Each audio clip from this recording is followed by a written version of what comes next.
Bab 676. Terlalu takut untuk bergerak, dia tetap diam. Apa yang kamu lakukan?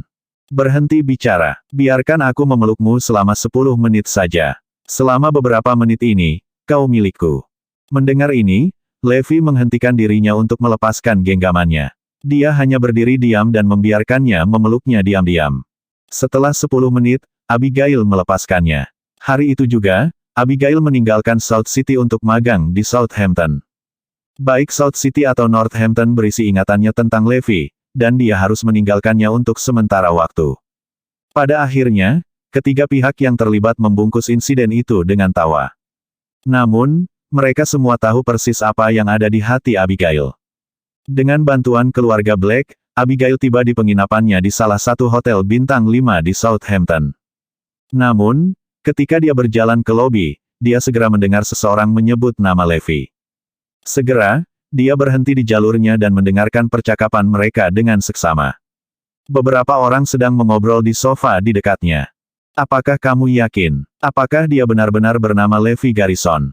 Iya, pria ini diadopsi oleh keluarga Garrison di Northampton. Sebelumnya dia adalah seorang yatim piatu. Dia telah hilang sejak dia masih kecil. Aku tidak percaya mereka akhirnya menemukannya di Northampton. Mereka benar-benar menemukan anak itu.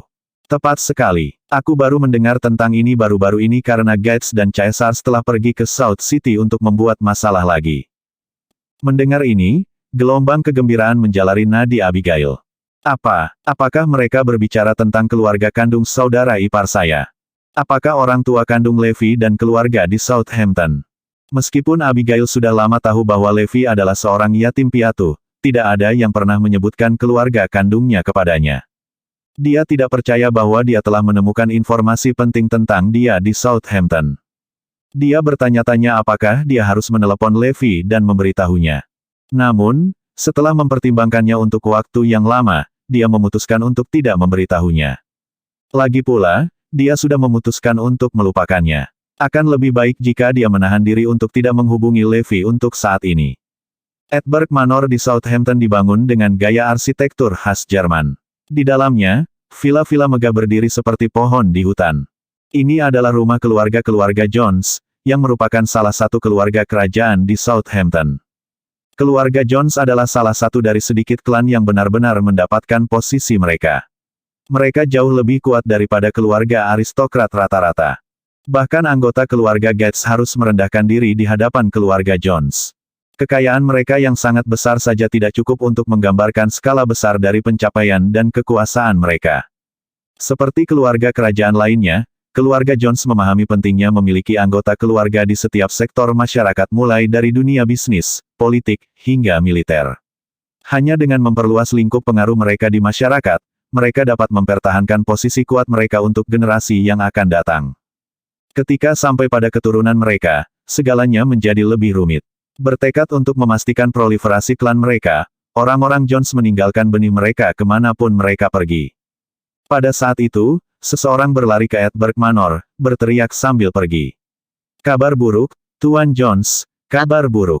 Kepala keluarga Jones, Michael Jones, duduk di ruang tamu, kakinya disilangkan seperti orang Turki. Dia menyesap teh perlahan, alisnya berkerut berpikir keras. Baru-baru ini, keluarga Jones mengalami masalah yang sulit. Sekuat apapun dia, bahkan Michael tidak dapat menemukan solusi untuk itu. Awan gelap menyelimuti seluruh keluarga Jones saat semua orang bertanya-tanya bagaimana masalah ini akan diselesaikan. Mendengar teriakan keras pria itu, Michael mengerutkan kening tidak setuju. Pengurus rumah tangga di sampingnya mendesis dengan marah, siapa yang membuat keributan seperti itu? Benar-benar memalukan. Sangat cepat, orang itu telah tiba di ruang tamu. Berlutut di depan Michael, dia berkata, "Tuan Jones, saya telah menemukan sesuatu yang sangat penting." Michael mendongak dari cangkir tehnya dan menatap langsung ke pria itu. "Nah, apa yang kamu temukan? Apakah kamu masih ingat putra Miss Emma, yang dipanggil Levi?" Mendengar ini, Michael bangkit dari tempat duduknya. Matanya yang melotot penuh dengan ketidakpercayaan. Benar-benar terkejut, dia bertanya, "Apa maksudmu dengan putra Emma? Bukankah dia sudah lama mati karena terpapar di jalanan? Bagaimana dia masih hidup?" Pria itu menjawab, "Dia masih hidup. Setelah dia ditinggalkan di jalan-jalan di Northampton, keluarga Garrison membawanya dan membesarkannya sebagai anak mereka sendiri. Ketika saya pergi ke South City untuk menyelidiki konflik antara Gates dan Caesars, saya kebetulan menemukan bahwa dia masih tinggal di sana. Dia masih hidup, Pak. Jadi cucuku masih hidup. Michael bertanya, bingung. Levi Garrison adalah putra Emma Jones. Itu membuat Michael menjadi kakek dari pihak ibu. Kirim orang-orang kita untuk menjemputnya kembali dengan cepat. Bab 677. Mendengar permintaan mendesak Michael, pria itu segera menjawab, mengerti, Tuan Jones. Saya akan mengirim orang-orang kita untuk menemukannya sekarang.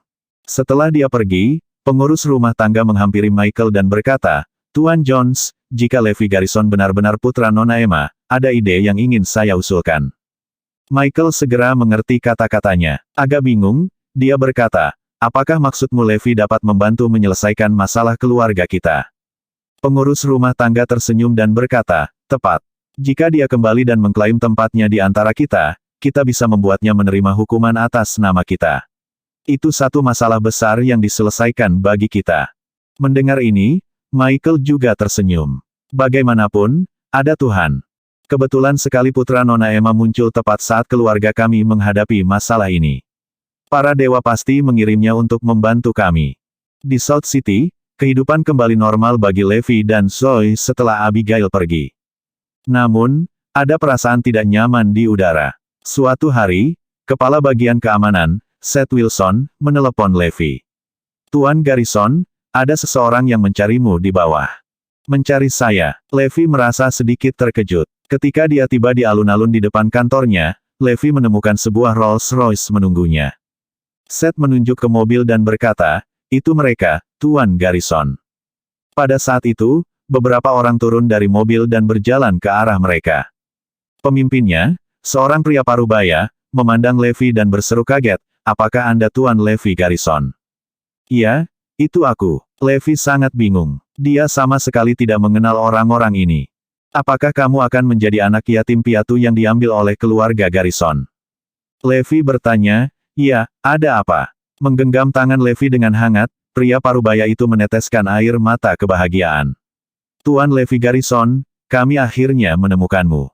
Kamu mungkin tidak tahu ini, tetapi setelah kamu hilang sebagai seorang anak, keluarga kami tidak berusaha mencarimu.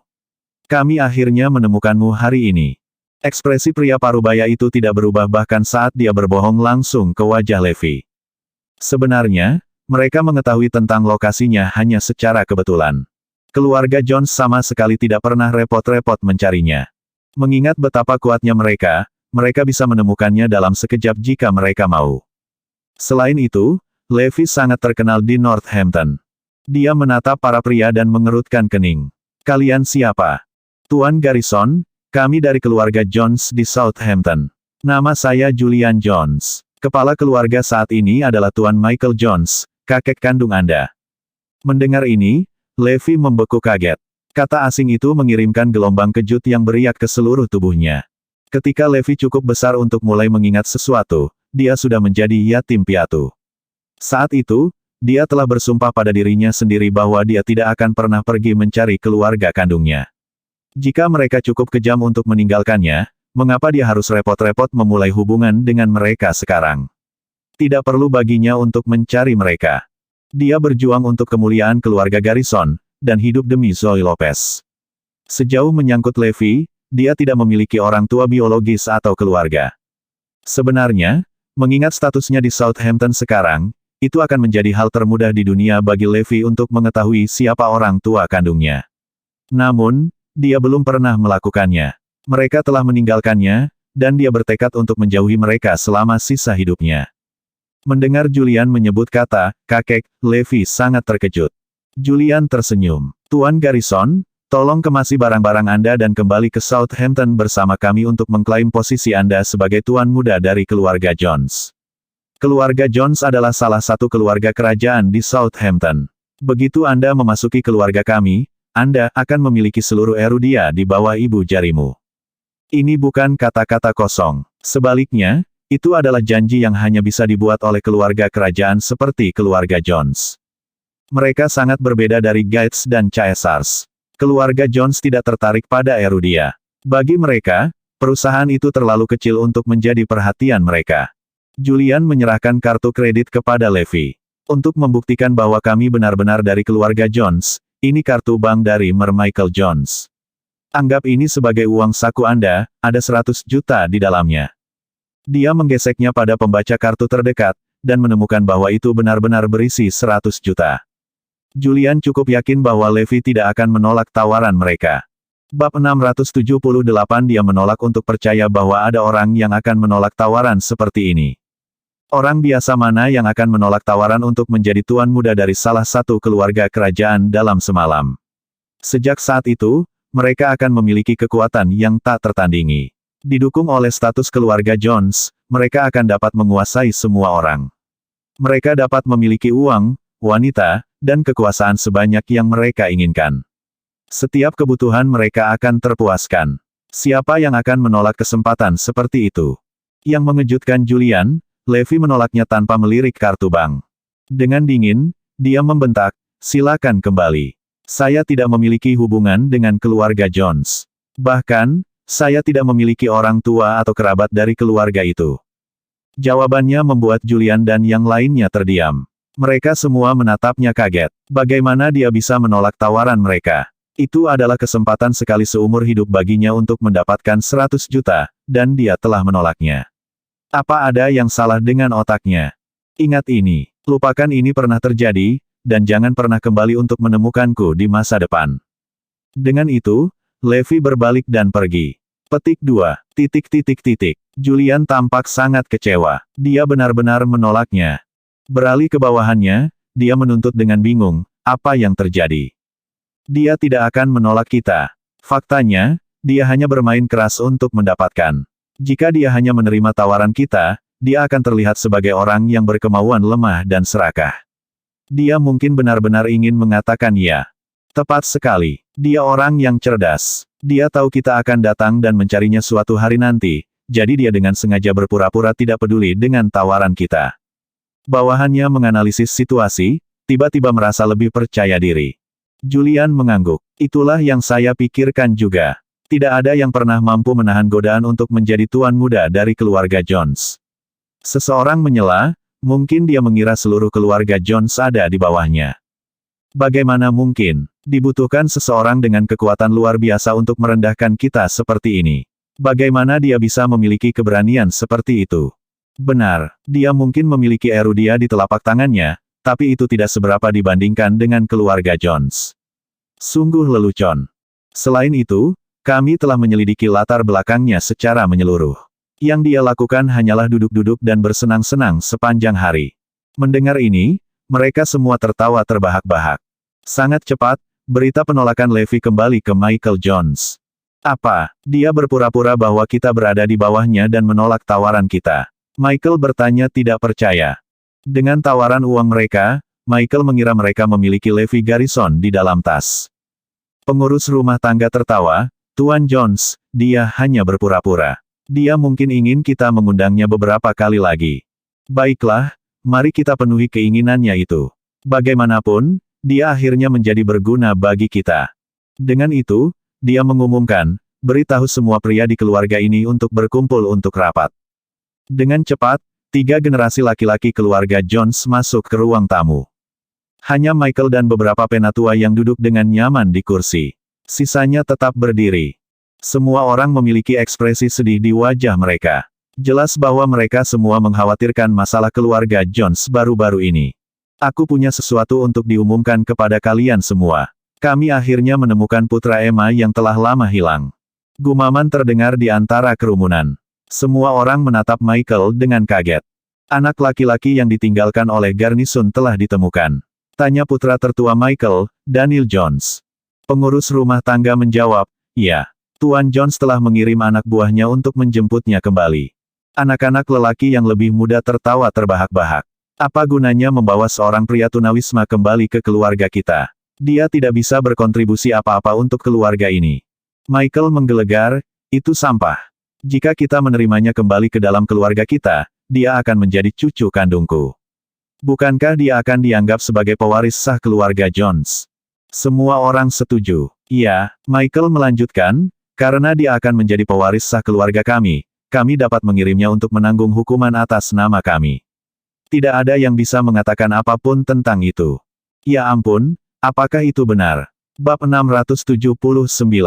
Semua orang di keluarga Jones sangat gembira. Masalah yang selama ini mengganggu mereka akhirnya akan terselesaikan. Seperti yang selalu dikatakan orang, ketika ada kemauan, ada jalan. Dalam hal ini, mereka telah menemukan cucu Michael Jones. Yang lebih muda sangat bersemangat, sedemikian rupa sehingga mereka hampir berteriak keras. Akhirnya, mereka berhasil menemukan kambing hitam. Baru-baru ini, keluarga Jones terlibat dalam perseteruan mematikan selama perjalanan bisnis mereka ke Erudia. Mereka telah memprovokasi seorang panglima perang tertentu di Erudia dan dihukum berat oleh militer setempat. Kompensasinya adalah 50 miliar. Mereka tidak hanya harus mengeluarkan keuntungan dari beberapa proyek, tetapi mereka juga harus mengirim 10 orang dari keluarga Jones ke penjara dengan hukuman 30 tahun. Mereka yang akan dikirim ke penjara pada dasarnya menyerahkan hidup mereka. Kondisi kehidupan di penjara sangat buruk. Para tahanan di sana disiksa setiap hari dan biasanya meninggal beberapa bulan setelah dipenjara. Selain harus menjebloskan 10 anggota keluarga ke penjara, syarat lain yang harus mereka penuhi adalah di antara 10 anggota tersebut, 2 di antaranya harus laki-laki dan perempuan yang merupakan keturunan langsung dari keluarga utama. Ini untuk menenangkan panglima perang. Orang-orang yang harus menderita harus berasal dari cabang utama keluarga Jones, sehingga cabang lain dari keluarga tersebut tidak dapat menggantikan mereka. Michael tidak mau membiarkan putra dan cucunya menderita. Dia tidak ingin mereka mati sia-sia. Masing-masing dari mereka adalah masa depan keluarga Jones. Mereka adalah putra dan cucunya yang berharga. Pemikiran patriarki sudah mendarah daging dalam keluarga Jones. Keturunan perempuan sudah diputuskan. Meskipun itu adalah cucu perempuan Michael sendiri, dia tidak ragu mengirimnya ke sana. Namun, dia enggan ketika datang ke keturunan laki-laki. Keluarga Jones telah berjuang dengan masalah ini selama beberapa hari terakhir. Sekarang cucu lain telah muncul, dia bisa menggantikan mereka sebagai kambing hitam. Mereka akhirnya bisa menemukan solusi. Mereka buru-buru bertanya, "Kakek, di mana orang ini? Kita harus segera membawanya." Michael tersenyum dan menjawab, "Kalian semua tidak perlu khawatir tentang ini. Saya sudah mengirim beberapa orang untuk menjemputnya." Putra tertua, Daniel Jones, memiliki pertanyaan sendiri. "Ayah, aku tidak berpikir itu ide yang baik untuk menggunakan Levi sebagai kambing hitam sembarangan. Jika keluarga Garrison tahu, kesalahannya adalah. Jangan khawatir tentang itu. Dia telah ditinggalkan oleh keluarga Garrison. Kalau tidak, mengapa keluarga Garrison tidak mencarinya sekalipun dalam 20 tahun terakhir? Tidak ada orang seperti itu di silsilah keluarga Garrison. Kami tidak punya untuk mengkhawatirkan apapun." Semua orang merasa lega ketika mereka mendengar jawaban pasti Michael. Masalah keluarga Jones akhirnya terselesaikan. Tidak ada yang bisa mengatakan apa-apa jika cucu Michael, Levi, dikirim ke penjara. "Ayah pasti banyak melakukan perbuatan baik untuk menerima berkat Tuhan seperti ini," kata Daniel sambil tersenyum. "Itu benar. Apakah menurutmu cucu seperti itu akan muncul entah dari mana?" Generasi muda, khususnya, sangat gembira. Beberapa dari mereka berkinerja buruk, sehingga mereka terus-menerus khawatir dipilih menjadi kambing hitam. Dengan munculnya Levi, tidak ada yang akan terjadi pada mereka lagi. Michael membelai janggutnya dan tertawa. "Karena anak ini akan menjadi korban keluarga Jones, kita tidak boleh membiarkan dia pergi dengan sia-sia. Kami akan memenuhi semua keinginannya sampai saat itu. Ayah, jangan khawatir. Kami akan mengurusnya." Semua orang di ruangan itu bersemangat. Seluruh keluarga Jones sedang menunggu kedatangan Levi Garrison. Dia tidak tahu bahwa dia sudah dipilih untuk menjadi kambing hitam keluarga Jones. Situasinya jauh lebih buruk dari yang dia bayangkan. Kemunculan kakeknya yang tiba-tiba membuat Levi lengah. Orang tua, keluarga, kerabat, apakah mereka berhubungan dengan saya? Jika mereka benar-benar peduli padaku, apakah mereka akan meninggalkanku? Jika mereka benar-benar menyesal meninggalkanku, mereka seharusnya sudah menemukanku sejak lama. Bab 680. Sudah hampir 30 tahun, dan tidak ada yang pernah datang mencari saya. Namun sekarang yang disebut kakek ini memutuskan untuk muncul secara tiba-tiba. Dari kelihatannya, keluarga Jones merencanakan sesuatu. Levi adalah orang tua, jadi dia tahu ada sesuatu yang terjadi dengan keluarga Jones secara instan. Segera, panggilan Phoenix datang. Tuan, keluarga Jones di Southampton benar-benar tidak seperti kelihatannya. Mereka telah menyinggung Panglima Perang Erudia, Elijah. Sekarang, mereka mengharuskan seorang pria dan seorang keturunan perempuan dari cabang keluarga utama untuk dipenjara selama 30 tahun. Keluarga Jones kemungkinan besar memilih Anda sebagai keturunan laki-laki, Tuan. Hehe. Levi tertawa begitu Phoenix selesai berbicara. Aku tahu itu bukan kebetulan.